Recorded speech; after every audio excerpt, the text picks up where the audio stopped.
Everyone still looks uncomfortable. Perhaps they're all remembered that old saying, power corrupts.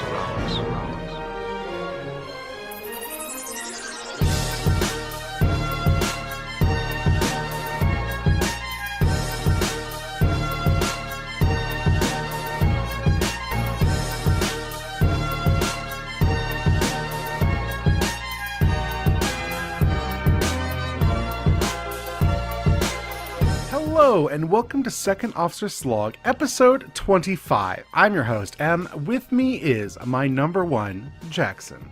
That's me. I'm the number one. You can say that every time I say you're my number one? That's me. I'm the number one. Okay. Yes. We're here to talk about the end of Discovery. We recorded one of these yesterday that will not go up until after this one. Probably on Friday, it'd be my guess, is when I'm going to put that up. We'll see. Yep. Some point in the week. So we're all moving back and forth through time here. So Jackson, tell us about the final episode of Discovery, All Good Things. So Picard, no, Troy and Worf. Yes, Troy and Worf. God. Oh man, what a I miss what a Troy and fantastic Worf. episode. I miss Troy and Worf so much. You know, so I recently rewatched Insurrection, and the Riker Troy stuff in that movie is like ridiculously charming and good, so it's fine. I'm not actually that mad about it. I am mad in the context of it's all really good here, and then I know how it goes in Nemesis, and it's so fucking bad. It doesn't really go anywhere in Nemesis. If I talk about it, we have to cut it. Yeah, I know, but I'm saying that things happen. Because Destiny has not watched Nemesis yet. Well, Destiny needs to watch Nemesis. You need to do that. Complete your journey. But I'm glad that when we read the books, there is like actual good old Troy and Riker stuff to pull from in the movies at some point. Please enjoy that. Yes. Does that happen? Yes, that happens in Nemesis. Yes. Okay. Huh. All right. Yeah. Nemesis is a piece of shit movie that deserves to be killed. Yeah, Sorry, I like take it all back. We joke about the funny things in Nemesis because there's a lot of funny, awful things in Nemesis, but there's I also forgot actually about truly that. heinous shit in Nemesis. I forgot about. Like, I remembered some of the vague context of that. Oh no, Botany Bay. Yeah. Botany Bay. Oh. No wonder they killed Star Trek. Yeah, no, for sure. A movie so bad it literally ended Star Trek for years, and they had to reboot the universe to get it going again. Yep, they sure did. But now we're back. We have recovered from Nemesis. None of us have ever truly recovered from Nemesis. Well, you're going to inflict that on Destiny soon. That's going to be good. God, And it so will not we be now good, have but... the final episode of Star Trek Discovery, episode 15. It is called Will You Take My Hand? It aired 11th of February, 2018. The teleplay was by Gretchen J. Berg and Aaron Harberts, a story by those two and Akiva Goldsman, and it was directed by Akiva Goldsman. Oh, it's almost as if this is the end of the season, so all the big guns come out. Yep. I was surprised that Akiva Goldsman was involved in this so much. Yeah. But because some of the stuff he's done is fucking terrible, but this is a very good episode. Spoilers for our takes. So. Yeah. Well. What happens in this episode? Oh god, I have to summarize it. So after last week, everything is bad because the Federation are about to begin an attack on the Klingon homeworld, led with information that Emperor Giorgio from the Mirror Universe has provided. And she is now taking command of this mission under the alias of Philippa Giorgio, as if, we just found her, she's fine. What happens first? First of all, she immediately says, do not refer to it as Kronos, call it the enemy homeworld or the Klingon homeworld or the enemy. That's it. It is amazing how much in this first scene she is like making sure that she's not going to hide being evil at all. Yeah. Remember when you were worried that everyone was just going to apologize for her and be like, oh no, she's fine. Don't worry. We can redeem her. She is the most evil person in all of the galaxy. Well, yes, no. So I was, after the last couple of weeks, I was like, oh, this is, like, I guess, I hope they're going somewhere where, like, this is a mistake to be nice to her and ever give her anything or ever any leeway ever. And yeah, all of that thematically comes home. All of my warriors were fine. I should have trusted them. The show's great. Because she's so evil. Like, Burnham is giving a monologue about, like, you will know fear, because it talks very fast. and very loud. And then immediately, And then Emperor Giorgio talks very fast and very loud, like basically going up to Saru in the middle of the bridge while everyone's listening, going, "God, I used to eat you." Yep. But Saru is like, "You'd find me very unappetizing." Like, this is basically the equivalent of what their repartee is, and everyone's oblivious because they're all Starfleet, so none of this would ever enter their heads. So the mission that has been chosen is that Discovery is going to do the spore drive beam into the cave, but then they have to launch a drone down a specific well that connects to the volcano network on Kronos, which means that there has to be a landing party of an away team, and that landing party is going to be Burnham. You forgot the part where they have to find out what the best landing site would be first, because some of the volcanoes are blocked up. Yes, no, I realized I forgot, and then I was just going to organically go back, but now I'm going to inorganically go back. Yes, no, because they're like, "Oh, we can ask the Klingon," and so they go to L'Rell, and L'Rell obviously is like, "Fuck off, I'm not telling you anything," and so Philippa Georgiou locks herself in the cell with L'Rell, and then proceeds to beat the ever-loving shit out of her. Yeah, Emperor Giorgio is fucking brutal. And L'Rell just laughs and is like, "If you're like this, you've already lost." And Burnham's like, "Okay, we have another option. We can ask Ash Tyler." And so they go to Ash Tyler, and Giorgio immediately is like, "Oh, this half-breed. The Klingons don't want him. The Federation doesn't want him. No wonder he's just sitting here moping." And he's like, "I mean, yes, but I'm actually clearly very useful because I have literally all this memories of this very important Klingon. And I'm willing to help you, like, no questions asked." Yep. And so he does, and he tells them, "Hey, here's where you want to land. This is the site you want. It is a shrine. So we would need to get access to the shrine in order to get there." Yes, it was a shrine to Molor, but they've also just sublet it as like an Orion encampment. Yeah, well, they land near it in an Orion encampment. Yeah. It's like the land around it is Orion, so they don't know where the exact shrine is, like the entrance to it. What are the Klingons doing? They just let Orions like set up an entire like tent city around one of their shrines. I mean, I guess it's Molor, so nobody cares.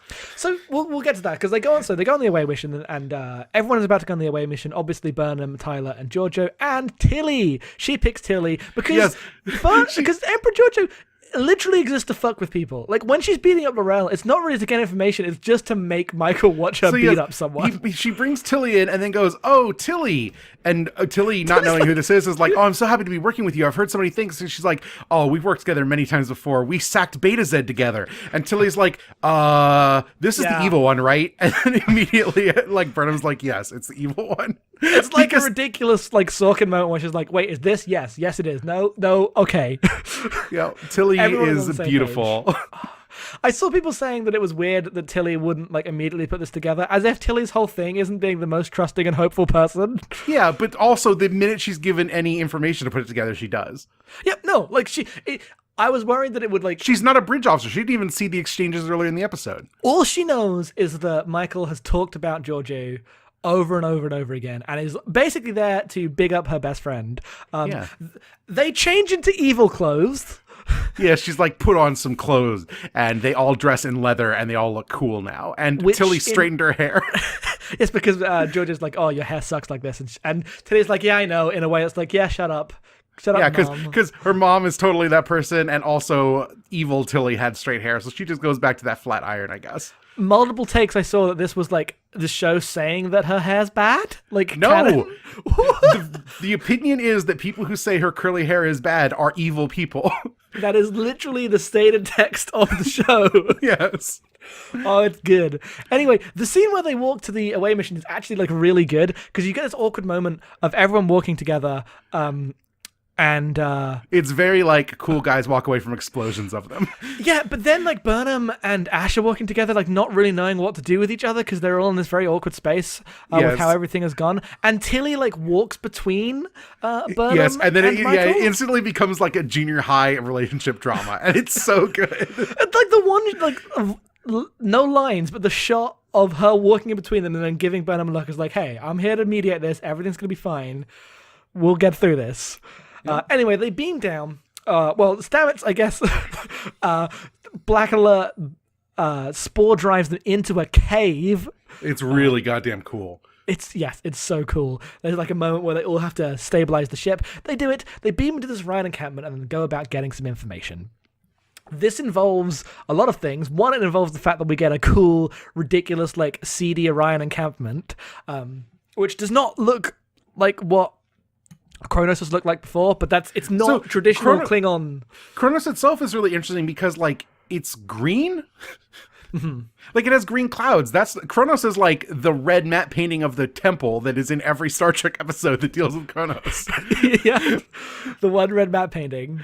But now, like, it's still like kind of a volcanic planet that clearly kind of sucks sometimes. But I don't know. Like, I like the idea that there is much more diversity of what Kronos is than we have seen previously. Because like Vulcan is just a desert planet. Andor is seemingly just an ice planet. I like that Kronos has like jungles and volcanic areas and big cities and stuff. Yep. Like the redesign of Kronos is like the way it looks, not just a big red ball. It makes it just seem more ashen to me in terms of its volcanic nature. Yeah. I assume the green clouds might imply like some sort of sulfur content then. Yeah, right. That makes sense. Yeah, no, like they say that, like someone, we'll get to that. Yeah. So you have basically like the place they go on Broken Bow where it's just like a cavalcade of aliens and ridiculous advertisements and people selling space whale meat and fried up ear slugs from Wrath of Khan and Tilly all the eats cool some space whale. Yeah. But you totally noticed those brain slugs, I assume, the SETI Alpha ones. Yeah, they're so good. Oh, what a ridiculous show! And there's a bunch of Orions, and weirdly, like this is the first time the Orions kind of look cool because they don't do a whole lot to like make them look like makeup. They just, it almost looks like they digitally green them up instead of doing it with makeup this time. Yeah, they don't look like they're green painted, and especially with like the light they're in, like they look. Especially, so there's a scene where they walk into this like bar, and the Orions are doing their strip dancing, but this time there's Orion men. Yes. Which is the thing that they do. Which, moving on from Enterprise, where the canon was introduced, that it's actually the slave girls who are in charge of the Orion Empire. Yes, clearly this show does not give a fuck about that. No one does. That is maybe tied for the worst episode of Star Trek with Code of Honor, is that fucking Enterprise Orion episode. And the fact that it comes like 20 years later is like just mind-boggling, considering it's bad on the same awful level. Oh. Yep. And so when they first get there, they sell a bunch of weapons out of Lorca's like death room. They sell all those Noskin pistols that Mudd used to disintegrate him slowly in that episode. Because Georgia is like, we need something to trade, and you're the Federation, so you got jack shit. Let's see what Lorca found. And so they have a bunch of money, and they go into the strip club, and then her and Tilly sit down, and then she basically hands a bunch of money to Burnham and Ash and says, go find information your own way. And then she's watching the dancing girls, and she's like, I would like to hire you, talking to this lady and this man. And Tilly's like, no, I don't need anyone. And Philippa George is like, no, neither of these are for you, and then walks away with the guys. Bisexuality being a side effect of being in the mirror universe confirmed. It's confirmed. You are evil and horny and bi all the time. Unless you're Paul Stamets, in which case it makes you incredibly straight. Just like, this was never textually mentioned, but it is true. It is canon from here on out. Absolutely. Let it be known. Yep. And you could say, yes, the mirror universe evil bisexual trope is bad and problematic, and you're not wrong, but also it's amazing. But also, like, it's old enough to the point where things building on that... When you're building on a thing that is old and problematic, it is less bad to me than like something that just introduces that today.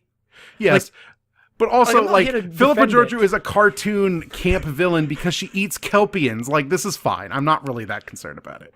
Yeah, no one believes this as the bad representation, I feel like. Yeah, God, man, good. I'm glad that with all the discourses that came up about the mirror universe and everything this season, that was not one. Thank God, a bullet dodged. Yep. So they go split up. Ash and Burnham are gathering information, and Ash is like, well, I know Klingon because I have all of Vox memories. I'm going to go play Klingon Domjot. And what he does is he like immediately starts talking to them. They're like, hey, are you a Federation spy? And then he's like, no, get fucked. But he's speaking in Klingon saying, no, get fucked. I'm here to beat your ass at this game. And he says owned in Klingon when he wins. Yep. There is a screen cap of him going, victory owned.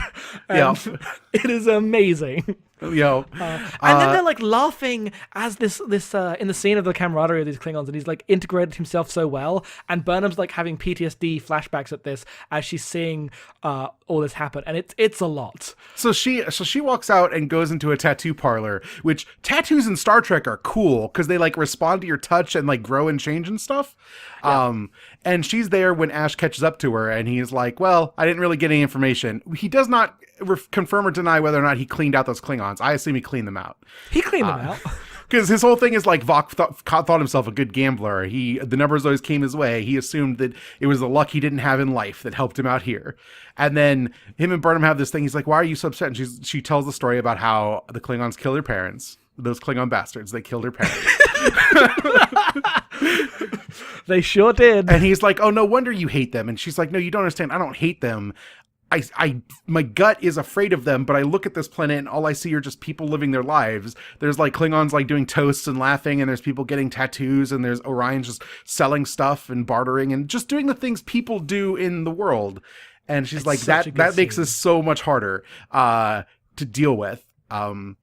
And then Ash looks at these two Klingons doing a toast. He's like, "Oh, they're leaving one a flaming drink there. That's for Molor. Maybe they worship Molor. I should go talk to them," which drives them towards the thing where the rest of the plot happens. Meanwhile, I mean, we'll talk about that scene later because it's one of my favorite scenes in the whole thing. Yep. We'll finish the summary first. Meanwhile, Tilly is getting high with Clint Howard as an Orion. Clint Howard's here. He is just Clint Howard, but green. Like, that's literally all he is. Like, you can't... At some point, they're going to have Jeffrey Combs, but I'll take Clint Howard for now. Yes. And he gets her high and then tries to steal her stuff. And he gets her high and you're like, "Oh, is this going to go somewhere?" And he's going to steal the stuff. Well, but like, so he offers to get her high and she's like, "No, thanks." And he's like, "Well, get out of here, you cop." And she's like, No, I'll inhale. Don't worry about it." And then she immediately falls asleep, and then he's like trying to cut the case that contains the drone off her arm. Yes. And then she's like, "Wait, what are you doing?" And she wakes up and she's like, "You were asleep. I'm Orion. It's fine." And then she, like, the case is like open, so she looks at it and realizes it's not a drone, it's a hydro bomb. Well, no, because he tells her the volcanoes haven't been dormant. They're not dormant at all. They're not dormant. And she's like, Yes. "Well, if they're not dormant, how's the drone gonna?" Oh, Yes. shit. Yeah, it's a hydro bomb. It's a hydro bomb. So she calls Burnham and is like, "It's a hydro bomb." And I think it's Ash Tyler who's like, "What's a hydro bomb?" And she's like, it will vaporize all, it'll instantly turn all water to steam and basically cause like a cataclysmic environmental explosion that will destroy a large part of Kronos. And what isn't destroyed will be made uninhabitable as like a volcanic winter settles over the planet for the next hundreds, if not thousands of years. Yeah, she's basically gonna trigger all of the volcanoes on Kronos at once, and then she punches out Tilly like, "Hey, who are you telling about my The minute plan?" she's talking, she's like, "A hydro bomb is," and Georgiou appears in front of Tilly and says, "What hydro bomb?" And then like punches her in the face. I feel like she doesn't punch her. Like, she gives her the flat palm. And then She she's gives her down. like the like yes, it is good. It is pretty good. At which point the entire episode has to become a quest to stop Mary Georgiou. we forgot the scene where Georgiou with the Orions that she's having sex with. They're like, "We learned so much from you. We regret having to charge you, but we have to charge you." Yeah, no, very the goofy. Like, we regret having to charge you, and the girl's like, "But obviously we're gonna. Like, this is our job. You can get fucked." At which point she then like does some moves and puts a gun on them. It's like, "Actually, tell me where the shrine is." Yep.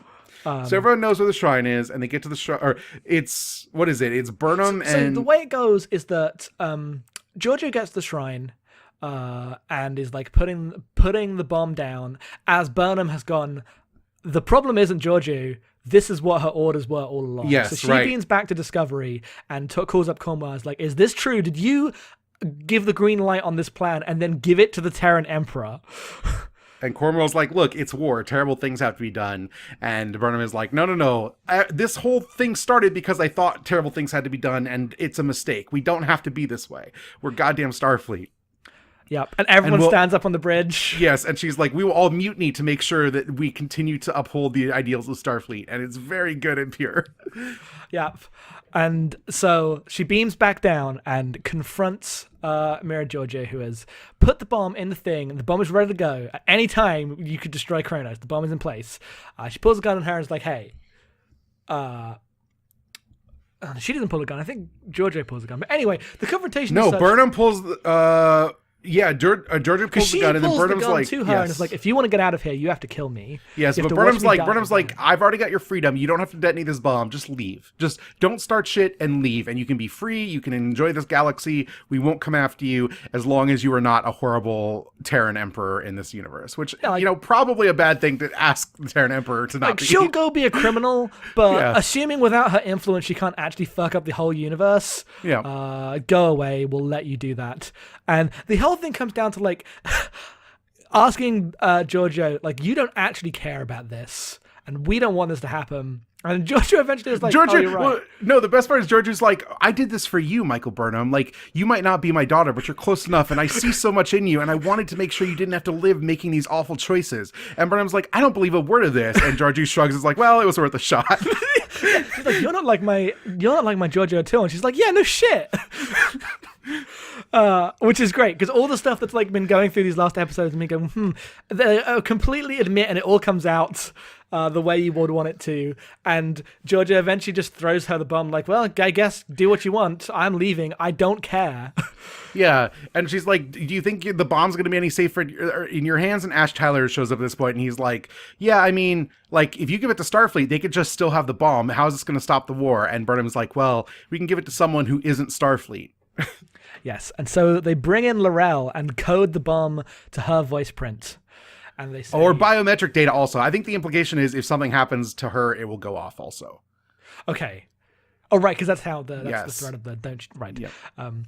And so what L'Rell vows to do is to take the bomb and stop the war with it and say, basically, hey, we started this war under Takufma's banner in order to unite the Klingon Federation. Or the Klingon Empire, sorry. Bad word choice. In so doing, we've continued this war, but we are completely fractured, 24 houses just attacking no one, and then, like, this war will not save us. We will rip ourselves apart, and this has to stop. And she goes just into this massive chamber on Kronos and gives this threat to the entire Klingon Empire, like all the leaders of the houses, and they're like laughing at her. And she pulls out this bomb and it's like, I've got a bomb. Either we destroy ourselves right now and get this over with, or we can unite again and like work towards being Klingons once more. And it's so cool. Meanwhile, Ash Tyler and Burnham are having a quiet moment as Ash Tyler says his goodbyes. Yes, Ash Tyler's like, I've done so much and I want to help, but I can't be on the Discovery because it's just weird, and I can't, like, I have to find what I can do. And he has learned through this mission that what he can do is be a bridge between the Klingons and humans in a way that even if, like, he can't be in this place with the people that he has grown to love, he can make the galaxy a much better place. So he decides to stay with L'Rell on Kronos and work towards rebuilding the Klingon Empire into something that won't be murdering the entire universe every 5 minutes. Yeah. Which is very sweet and very cool. And so him and L'Rell walk off and get beamed up, and then L'Rell makes her speech, and then Burnham talks about how every civilization has to have a moment where they ask themselves if they're going to like be better than they were before. Vulcans did it, humans did it, Tellarites and Andorians did it, and now Klingons have done it. Yep. And she is at Starfleet Command in Paris on Earth. A beautiful city of flying cars and skyscrapers in the night.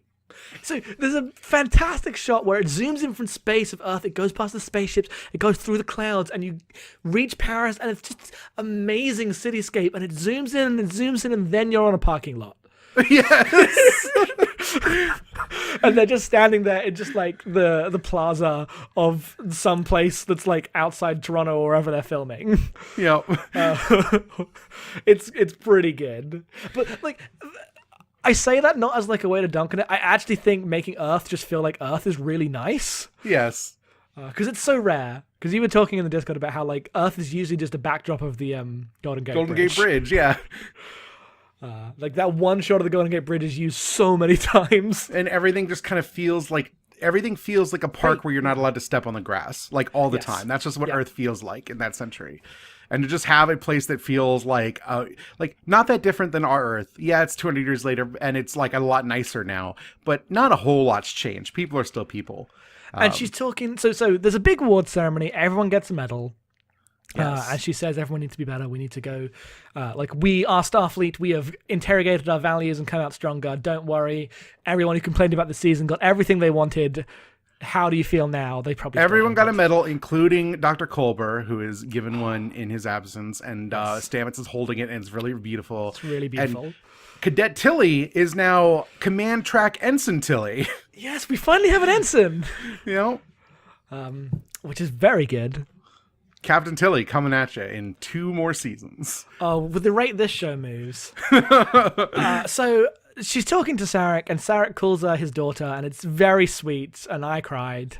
As Sarek is she talks to Amanda for a bit too. Yeah, she talks to Amanda for a bit. And they're both there, and they reaffirm their familial bonds, and Sarek says, I am proud of you, in a way that's like, I am very logically impressed with what you have done. And she's like, I understand that you tried to genocide Kronos, and it was the wrong call, but at least you know it's the wrong call. Yeah. Yes. So then they leave for Vulcan. Sarek is coming with them to go to Vulcan and to pick up their new captain. Who the new captain is, we do not know. As they warp to Vulcan, and Sarek gives the orders because he wants to say, take us home. They are not using the spore drive because while Stamets can use it, Starfleet really wants them to find someone who is not a human to plug into the thing to make it go. Yes. Letting a human use these weird spore powers is probably a bad idea, so why don't you just use warp speed for now? And this is not I'm sure they'll use it again in an emergency. It's not. A lot of people interpreted this as the reason why the spore drive isn't used again. And no, they'll get to that. That's just, we're going to use warp drive for now while there's no emergencies on. Yes. So they go at warp speed. They head to Vulcan. At which point, who could there be but a distress signal? And they're the only ship in range. They try to identify the distress signal. The transmission is coming in, but it's all corrupted, and someone says, it's Captain Pike, sir. It's the Enterprise. And in flies, in the final shot of the show, as the fanfare plays, a beautiful, slightly tweaked... Not the fanfare, the original series theme fanfare. Oh, no, that plays over the credits. All right. So the fanfare plays as the Enterprise flies in, and the series ends and cuts to black on this fantastic shot of the Discovery and the Enterprise nose to nose. And it's everything you ever wanted, and then it cuts to credits as the original series theme plays. It's fucking good. The Enterprise is so beautiful. I know. So, okay, first things. Yes, there is a big screen on the Enterprise. There is a window. Yes, there's a window on the Enterprise, which is not canon until now, I guess. Yes. Also, that Enterprise is got new nacelles that are much similar to the refit Enterprise and has a lot more lights and stuff. Clearly they updated the ship, which is fine. You need to, otherwise it would look super weird. No, they've it both looks like the Enterprise and fits in with the Discovery universe. They have done a good job at this design. Yeah. But no, the episode was fantastic. The ending was incredible. It brought the season is basically held together with string, and it's a huge mess. But the way it all comes together made me very happy. Unsurprisingly, the takeaway from a season of Star Trek that's trying to tell a story over a whole season is, if you can talk to people about your differences and work through them, maybe we can all be better people on the other side. Guess what? It's fucking Star Trek. So, a lot of the discussion around this, I've been going through reviews and seeing what the reactions are, and it's not been as positive as I expected, considering how good I thought it was. And everyone we know really loved it, so. Everyone we know loved it, but the, opinion is oh, the series has been too dark, and then they tried to have this hopeful ending. What? This doesn't make any sense. They didn't address any of the things. Why are all these people who did bad things just allowed to be forgiven for them? And I'm yes, I get it. I get it. I don't get it.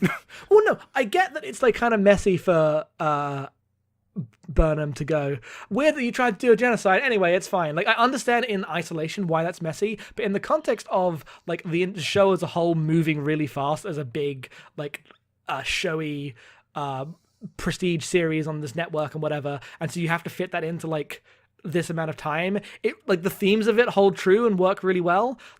Every single character in this show has done a war crime. It's really bad, and the whole point of the show is that they have to acknowledge this and move forward stronger. No one is let off the hook. I don't understand when people think people are let off the hook here. But also, at the end of the day, all these people are each other. Yes. Sarek will still be her father. He will still be one of the top diplomats of Starfleet, regardless of what happens. So for her to say, what you did was wrong, and I made sure to stop it, and him to say, thank you, you made the right call, that is the core of what Star Trek is. Yes. It's really good.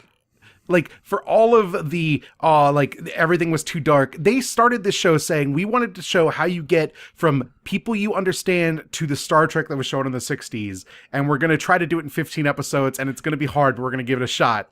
And they do a pretty decent job given how much ground that has to cover. Considering that not only do they do that, but they also like go to the mirror universe for a bit and have to have like a twist every 45 minutes. Yes.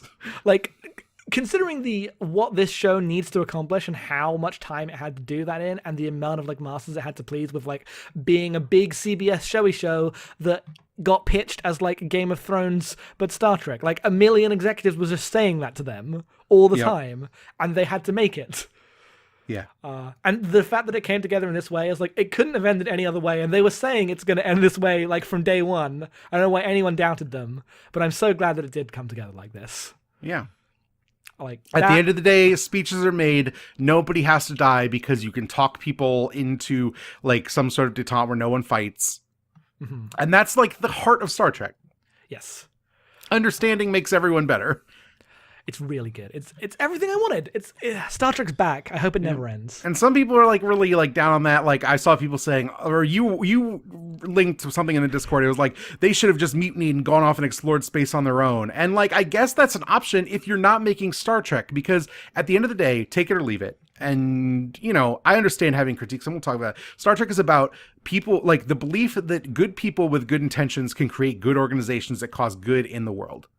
Yes. That's what Star Trek is. Like without that premise, you don't have Star Trek. Like and I understand critiques of that, saying that like even good intentions can like have to have winners and losers. Like there's a lot of like colonialist critique of Star Trek. Our friend Dia talks a lot of like enjoys Star Trek, but doesn't actually like the thing Star Trek's about because you know, the ways in which Star Trek is like, oh, there's a good organization, almost always leaves someone falling through the cracks. And I get that as a critique. I understand if that's your thing.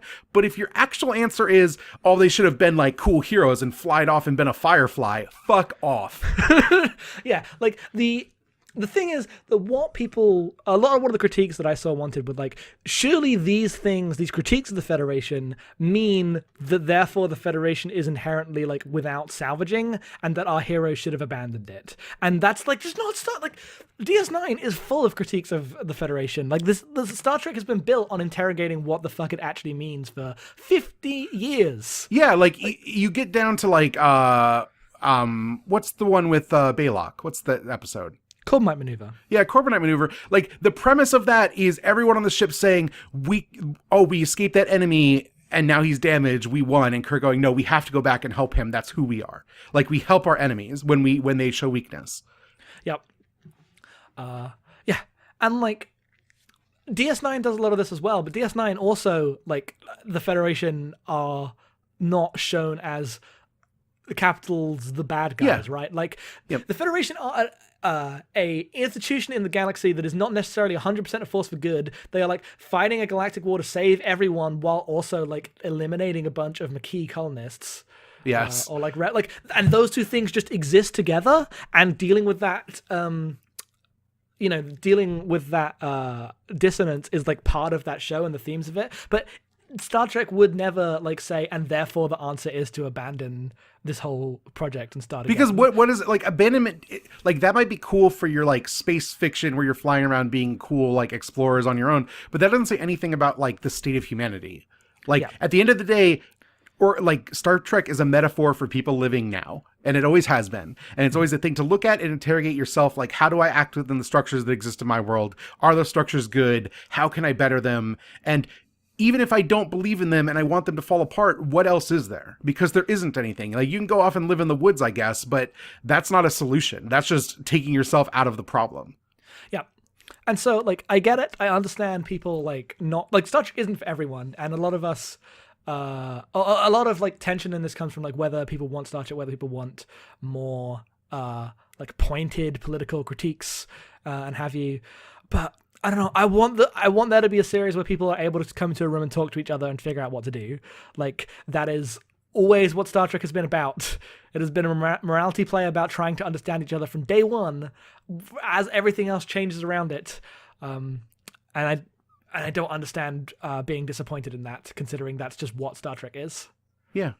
They got to the optimistic future, and it seems unlikely because we're all conditioned to believe in the pessimism of all of the sci-fi that surrounds us at every moment, whether it's fiction or just like the actual life we live in that is increasingly just a dystopia. Yes. But we still got to hold on to the ones that choose to go the other way and say, no, things can be all right if we just talk it out and believe in it. Yep.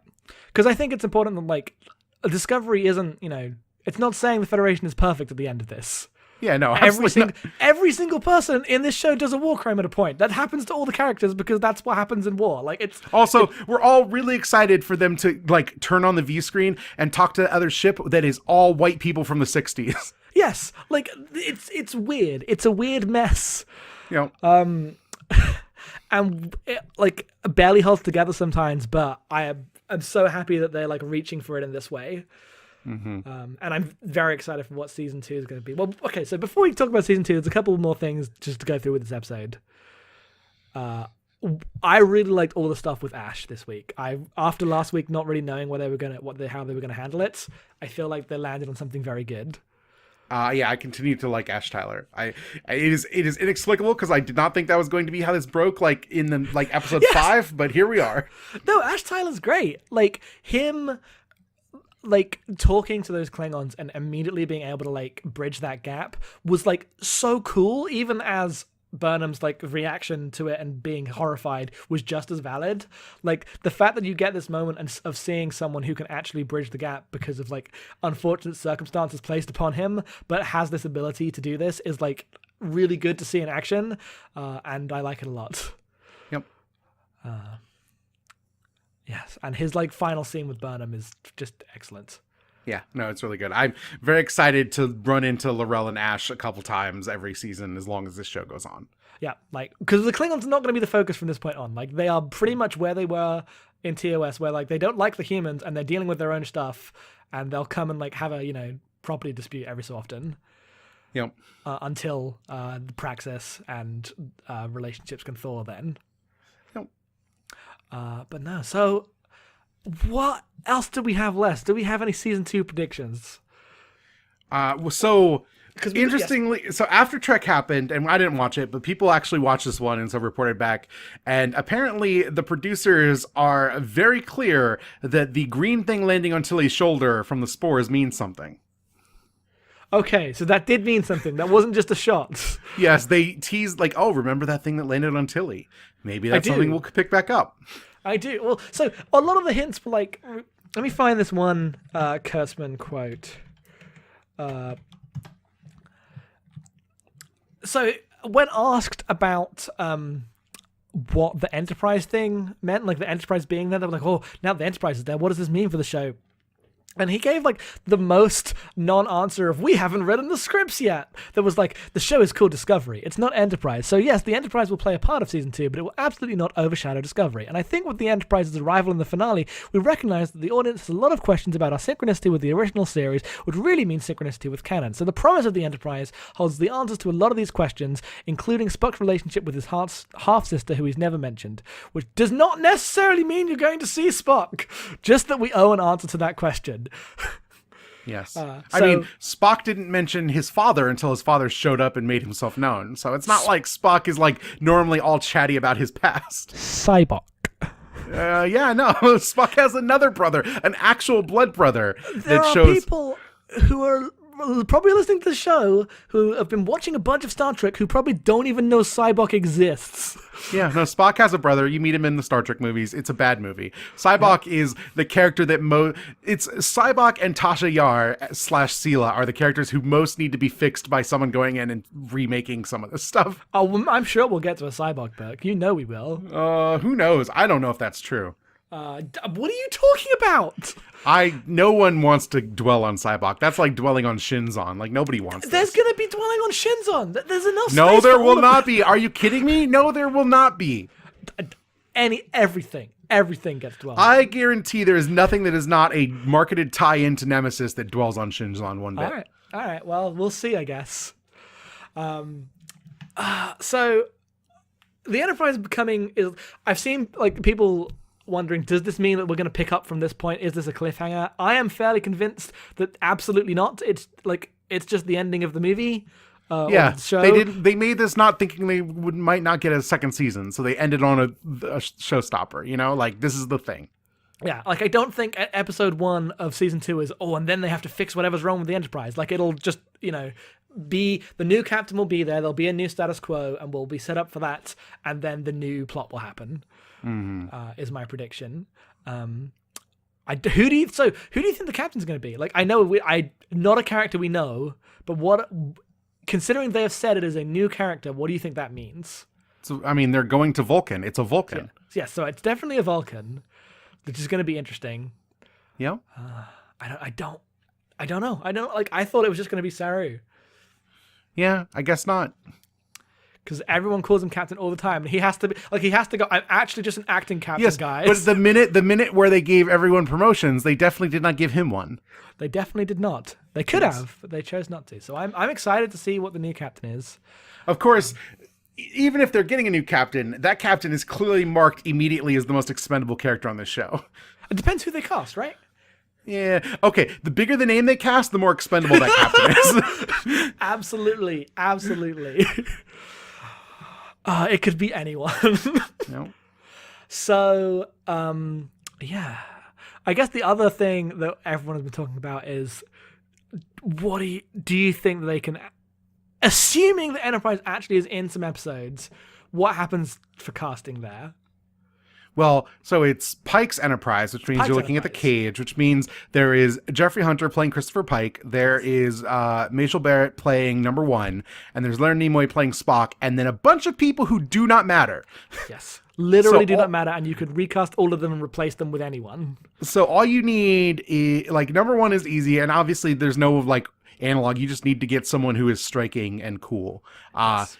You already have someone that is cast as Spock that everyone likes, and he's not doing anything right now, really, because they aren't making Star Trek movies. So just pay the money for Zachary Quinto. And Christopher Pike is basically the most stuffed shirt, steely-eyed missile man captain possible. You could hire anyone in Hollywood, and it could be Christopher Pike. I wouldn't care. Anyone, like, over 45, they're Christopher Pike. You know? Yeah. You don't even have to be that old. Anyone above, like, 35, and I'll believe it. I don't care. Okay. Christopher Pike looks such like a dude in the way that like actors now don't. Like Christopher Pike is just some fucking guy. Yes. In a way that I just don't think of when I think of like actors on TV. Yeah, no. You definitely need to get a guy who looks very military. There's like a certain like, he definitely looks like someone who should be a cowboy or like flying a fighter jet or something about him. The other thing we did was we first off rewatched that scene to make sure, like, is there an Enterprise, is there like a view screen on the Enterprise because of dumb things about where the turbo lift is? Yes. And there is a view screen, but if we see the set, how will they like redesign it? Will they make the new Enterprise like? How will they make it look? And then we went and looked at the original Enterprise and thought, hang on, if you just like make the lights 20% more blue and replace the screens with the new screens, this still works. Yeah, it still works. Unsurprisingly, the original Star Trek's aesthetic is so strong, you don't need to do a whole lot to it. Yeah, I would love to try to see them like merge those two looks. But I'm also fine if they just like let the Enterprise go away. Yeah. The moment where the Enterprise shows up and both Sarek and Burnham look at each other like, fuck. Yes. It's pretty Neither good. of them want to talk to Spock. And No who one can wants blame to them? talk to Spock. Yep. Sarah number 1, already best friends. Yeah, no, that's established canon. Established canon, yeah. They've been friends for like 2 years at this point, so don't worry about it. I guess that was only 2 years ago. Jesus. So much has happened. Yeah. Well, we have a couple of comments and emails, right? So there's one more thing they said about season 2, which is it is the next part of the Stamets arc. Which means something. Which means that man is going to commune with some fucking mushrooms. And he's probably going to fall in love again. It might be with his boyfriend back from the dead. Who can say? Yeah. We'll see. Yeah. I'm really glad that he is there to be this like central character as the most ridiculous character in all of Star Trek. I think aside from Tilly, maybe. We we love him. And they said, like, oh, we see Stamets as, like, the core of this show, which is really nice, because he's not always been that, but I like a version of that show where that's true, considering that, like, the promise of this finale, the promise of, like, the way this episode and the episodes before it have gone introduce more of the bridge crew into, like, actual, like, relevant scenes. Like, they want to make this ship feel like a ship of people you all know. Like, the bridge crew are going to have more to do. They will probably get, like, character beats next season. Yeah. As the focus is less on, like, Burnham's one story. Yep.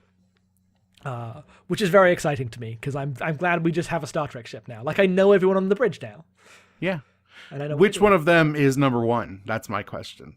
We go immediately back to this question. Saru's number one. She outranked him before she was stripped of her rank, and it's been reestablished. She is not number one. Sarah is number one.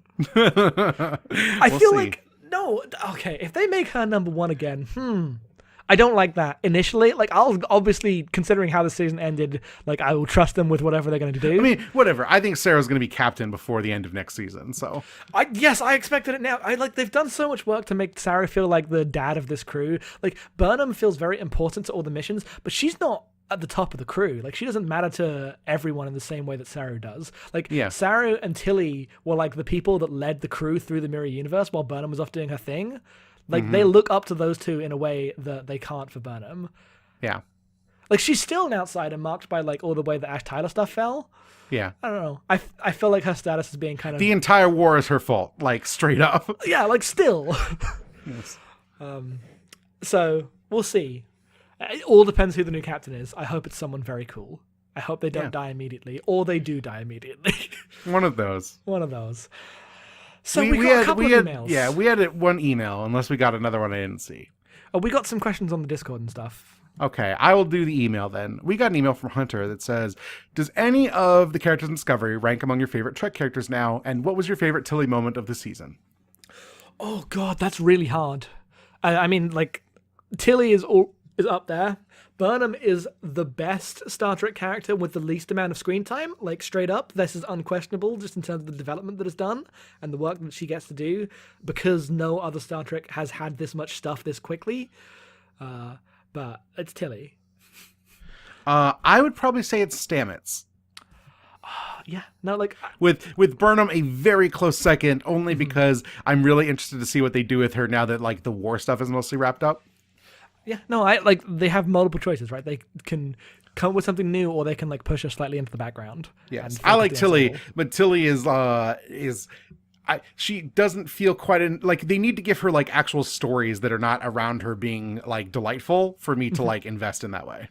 Mm-hmm. Yeah, like you're right about that. Like, Tilly doesn't have anything as good as that scene with Culber and Stamets in, like, the Mycelial Network listening to the opera. Yeah. Like, that scene still just chokes me up thinking about it. Favorite Tilly moment, Jackson? Oh, I have no idea. There's so many good ones. I have two, and we've shouted them out multiple times. One is, this is fucking cool. This is fucking cool is cool. And that she went and helped Burnham analyze that space whale in her party dress, stone drunk. That might actually be the best one. Yes. That's the purest Tilly. Yep, absolutely. Like, best moment is probably her trying to bring back Stamets while everyone else has given up on him. Mm-hmm. But the most Tilly moment, that opening where her and Burnham are jogging through the ship, is also very strong. Oh, it's so good. Yes.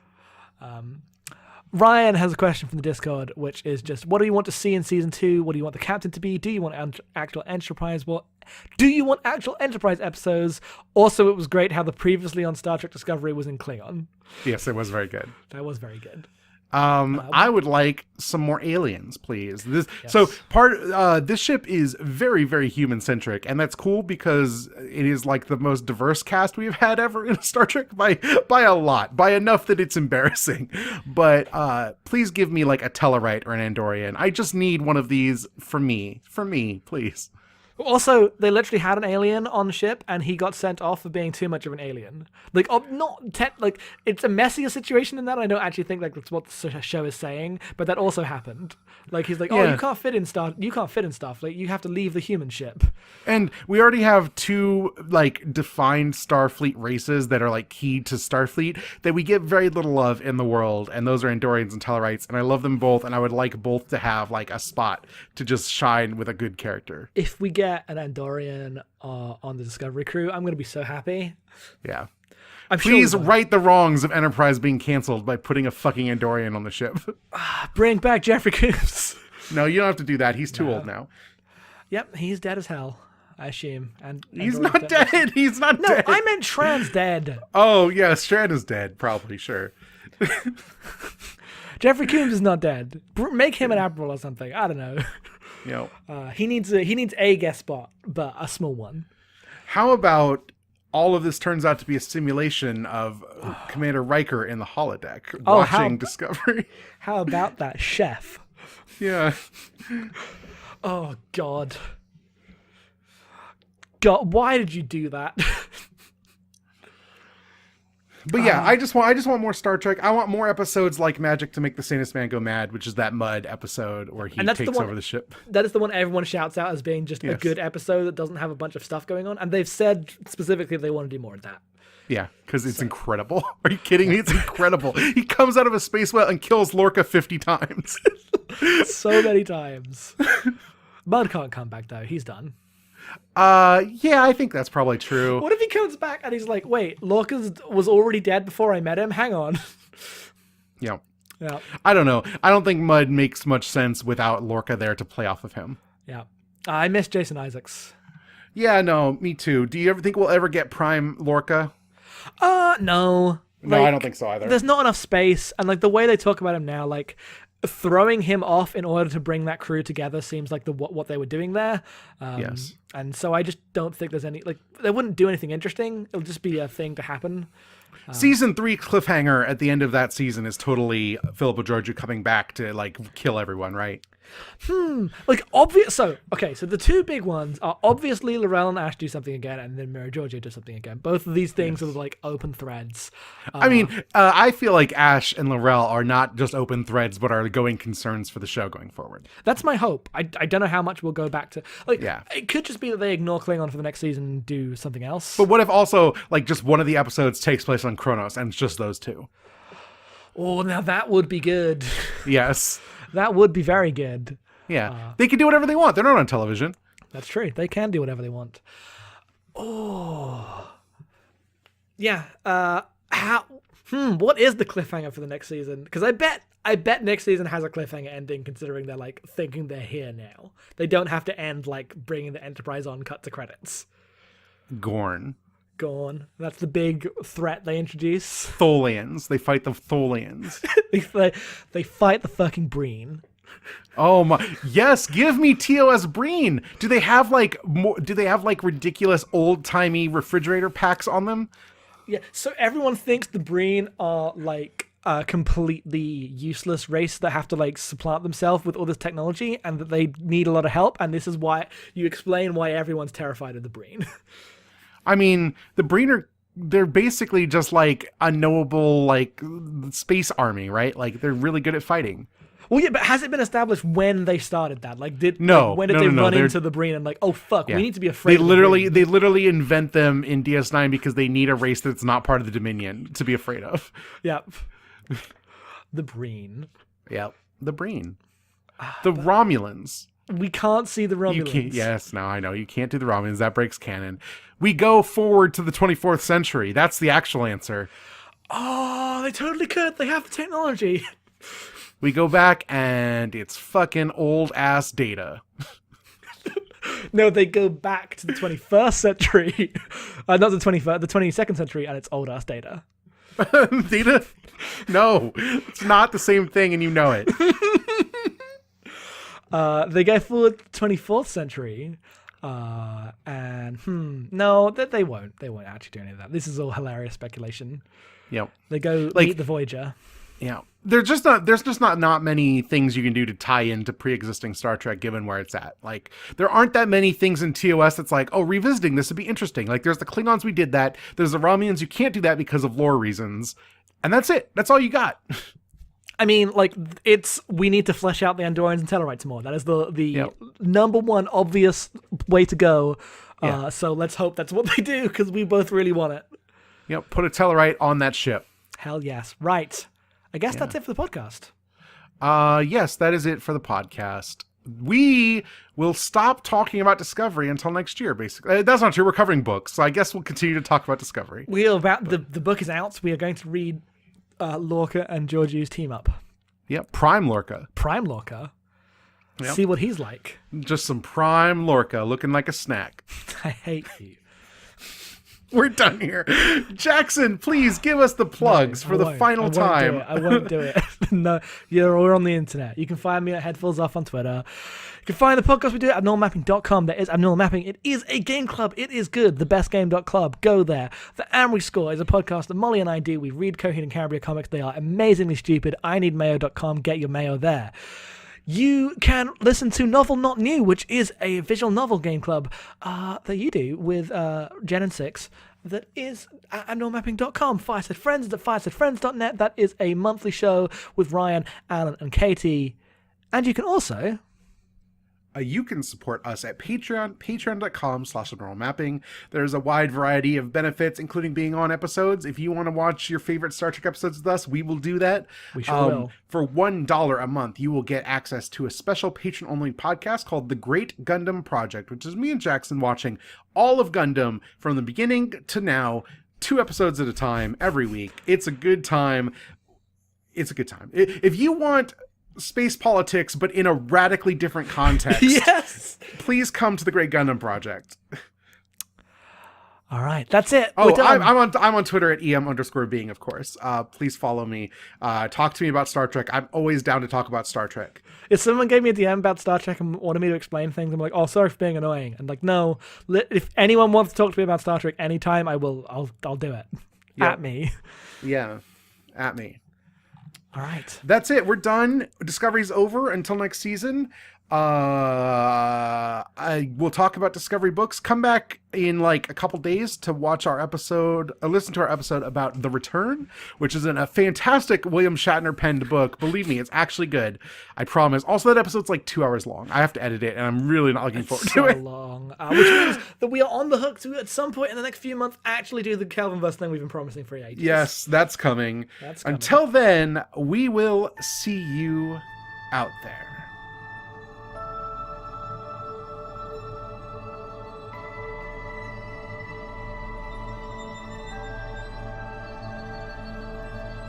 Thank you.